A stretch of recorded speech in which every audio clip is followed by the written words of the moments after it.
Hi, Julie Rader here with weekly astrological update for the week of February 6th through the 12th. If you like the video, as always, please like, subscribe, and share to help me grow the channel. Okay, so we wake up on Monday morning after the huge Leo full moon that we had on Sunday. This full moon was a doozy because I know I felt it big time. I'm actually recording this the day before the full moon, but this full moon with its square to Uranus is really just expect the unexpected. We are in a time where we are being asked to transform. We are being asked to make changes. And this year is a transitional year. So Monday, we wake up though with a void of course moon. It means that the moon is not making any more aspects in Leo before it enters into the next sign of Virgo. And so this is here on the Pacific coast. So it won't go into Virgo until about just after 1 p.m. on Monday Pacific time. So when we wake up with a void of course moon, and at about 10:30 a.m., we have Mercury, planet of communication, sextile to Neptune and Pisces.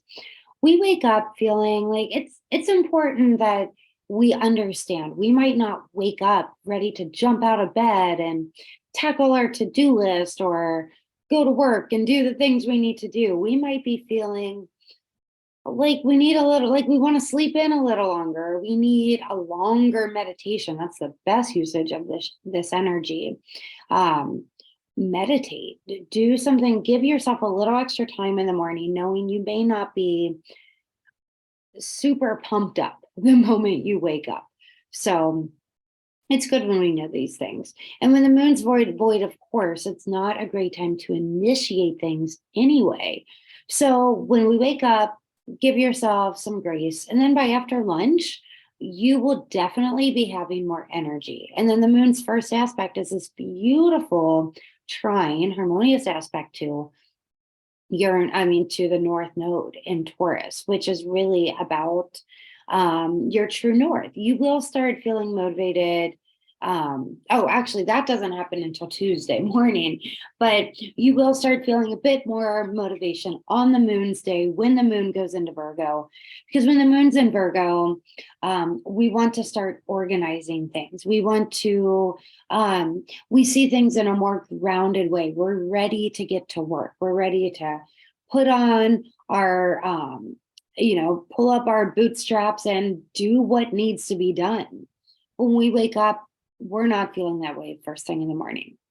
Then come Tuesday. Moon's first aspect will be on Tuesday, early morning for Pacific time. And that's that beautiful aspect to the North Node where we're going to be feeling more inspired. We also on Tuesday have Venus in Pisces making a beautiful, harmonious sextile to Uranus in Taurus. Now, Uranus is about more sudden changes or unexpected or just things moving quickly. Now, Venus in Pisces is not moving quickly, and it's all about beauty. And so it's a really interesting aspect. Uranus is in Taurus, so we could be looking at our finances that day. We could, Venus loves being in Pisces. And this is happening about 15 degrees. It's actually happening right on my sun, but right in the middle. Both Uranus is in the middle of Taurus and Pisces, Venus is halfway through Pisces now. So we may find that we're attracted to things we're not normally attracted to on Tuesday. We might be inspired to do some art that is non-conventional. So these are all things that could be happening on Tuesday. Come Wednesday, we have just moon aspects. Well, we do have one asteroid aspect. I'll talk about that first. That's Juno, the marriage asteroid in Aries, conjunct, merging with Chiron in Aries. Now, I wanted to talk about this one because this could be things resurfacing in our relationships that need healing, need forgiveness. This is where it is important in any relationship that we have that we rather than shoving things under the rug, we address head on the emotions, the healing that needs to occur. This is on Wednesday. And then the moon's making some aspects. Virgo moon will be opposed Neptune, meaning that we need to take off the rose colored glasses and we need to see things for exactly as they are. The moon will then be trine Mercury and trine Pluto. So if we can take off the rose colored glasses, have the difficult conversations we need to have with ourselves, but with those we're in relationship with, then we can really get somewhere. We will start to see things clearly and we will begin to see the path that we are being guided to take for our highest transformation. Then on Thursday, we have the moon moving into Libra. Its first aspect is an opposition to Jupiter. So moon in Libra is craving balance, but it's also, we tend to be more airy and cerebral because Libra is an air sign. Now, when it's opposing Jupiter, it's even more important that we are aware of our mindset.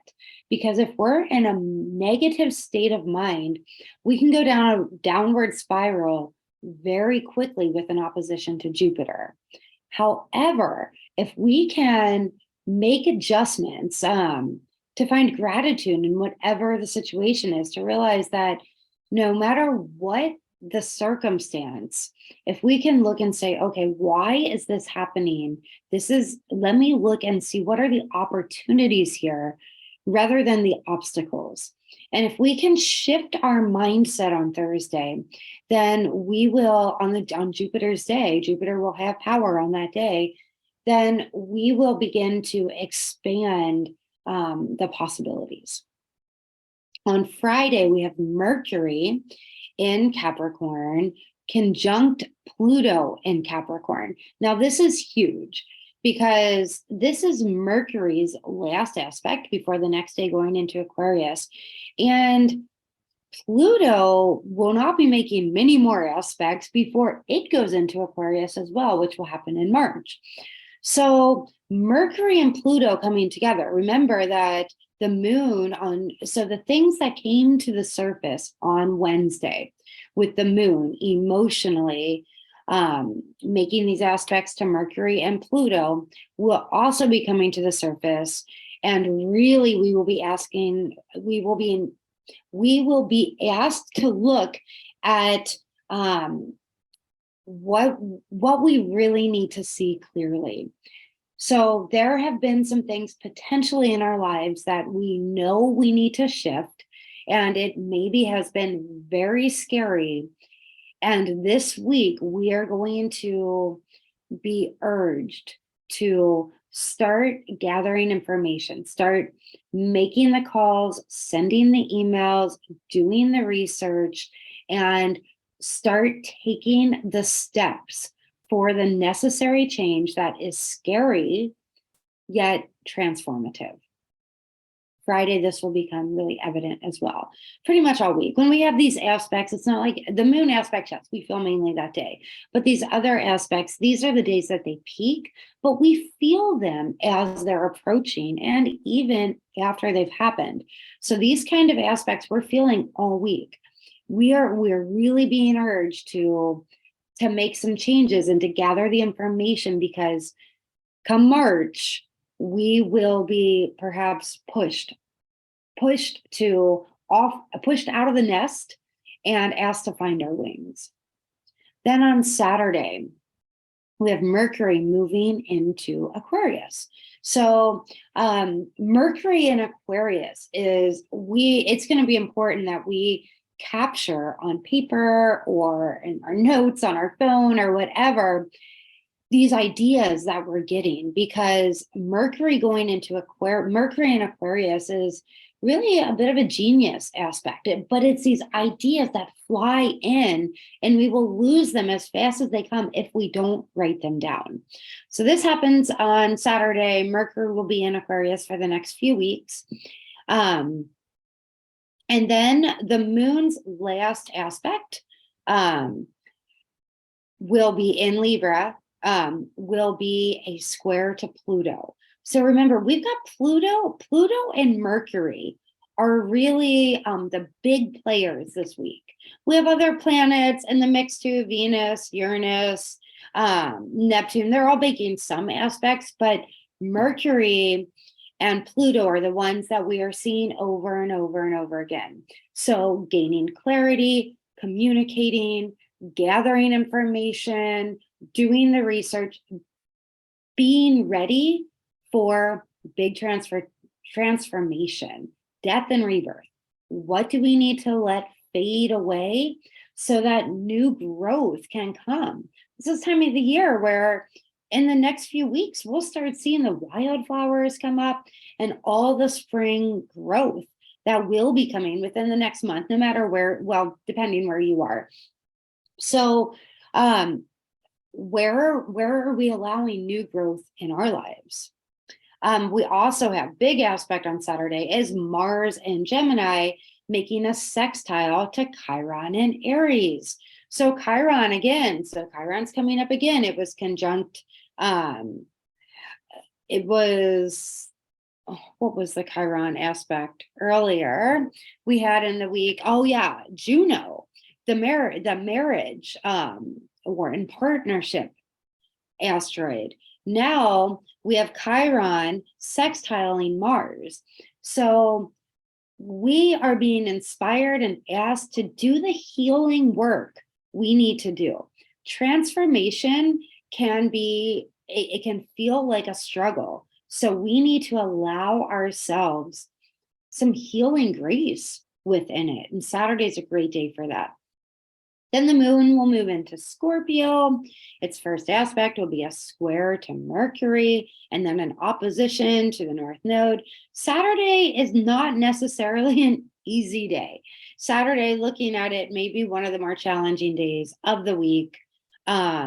So just know that going in and do whatever you need to do to have some self-care and know that there may be some conversations that come up that are uncomfortable on Saturday.